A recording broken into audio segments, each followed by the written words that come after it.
Alright, so this is how to use the electromagnetic spectrum in some common units chart. First of all, a little bit of background about the chart and what it shows you. Then secondly, we'll go through the two equations that it relates, and then we'll do a number of examples. So first of all, this chart relates the wavelength. This symbol, remember, stands for the Greek letter lambda, which stands for wavelength. And so this is the wavelength of radiation in nanometers right here. And then this is the wavelength of radiation in meters right here. And then it also relates frequency. Frequency, remember, is symbolized by the Greek letter nu, N-U.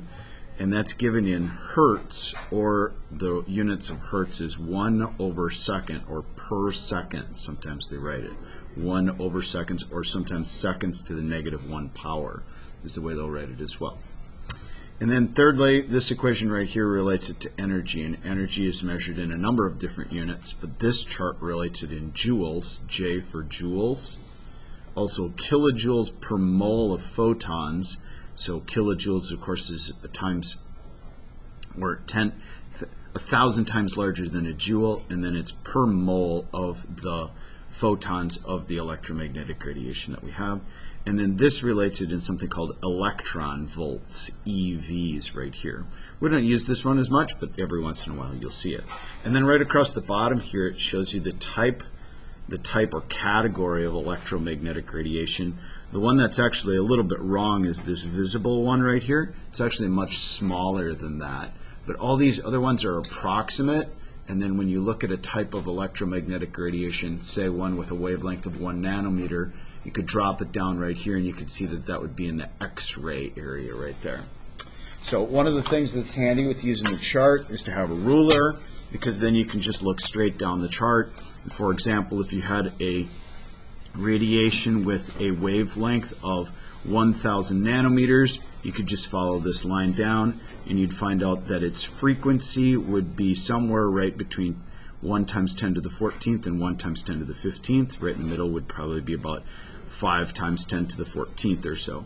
And then you'd follow it down and you'd find out that it would be somewhere a little bit smaller than 10 to the -18th units for joules. It would be pretty close to 100 kilojoules per mole right here, maybe a little bit bigger, and then you'd see that it would be a little bit bigger than 1 electron volt. So you just take your ruler and put it wherever you need to and then follow it down, and then you can find out the other categories. It's just a neat way of doing these equations without actually doing the equations.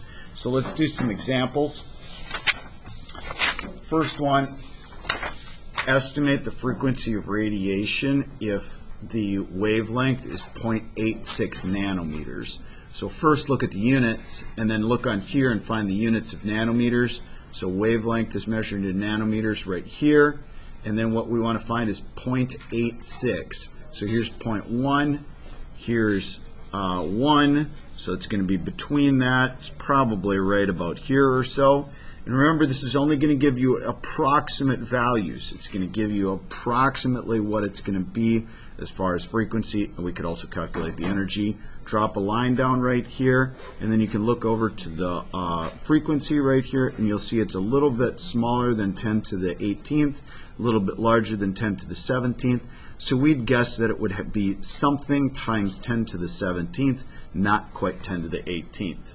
Well, when I did this math on my calculator and actually put in the equation to calculate the frequency, frequency is equal to c over lambda. C, of course, is the speed of light, and then lambda is 0.86 times 10 to the -9th meters, because I want my meters to cancel. My units are 1/seconds.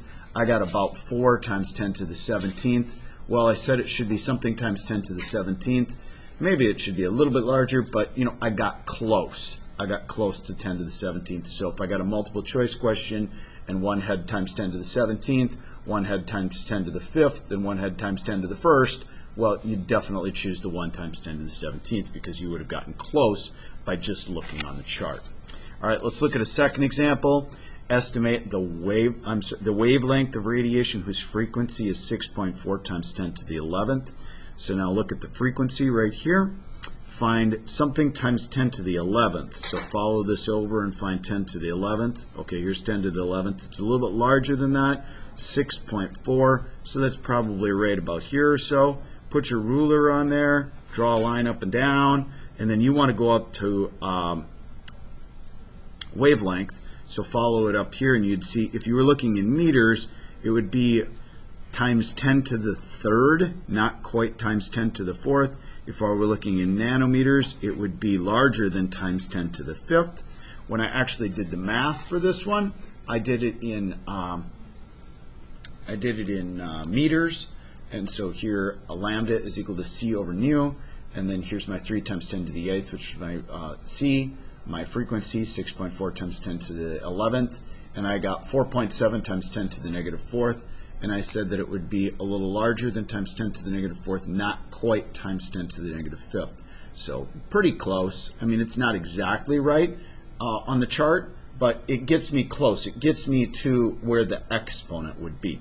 One last one, estimate the energy of a photon with a frequency of 5 times 10 to the 14th hertz.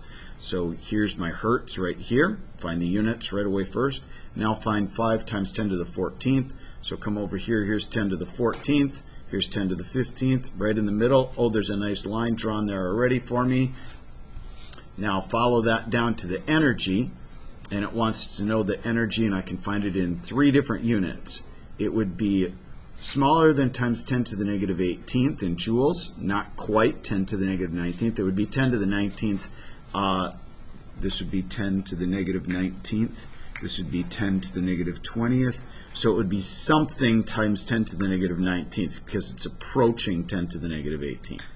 It would be close to 100 kilojoules per mole, and then it would be close to 1 electron volt. Let's see how close I got. Here's my actual math. E equals h nu. H is Planck's constant. Multiply that by nu, and multiply those two together, and I got 3.3 times 10 to the negative 19th joules. Notice how the seconds cancel with the seconds. And negative 19th is right here. It's a little larger than 10 to the negative 19th, which it is if I'm going to the right. And I got approximately close.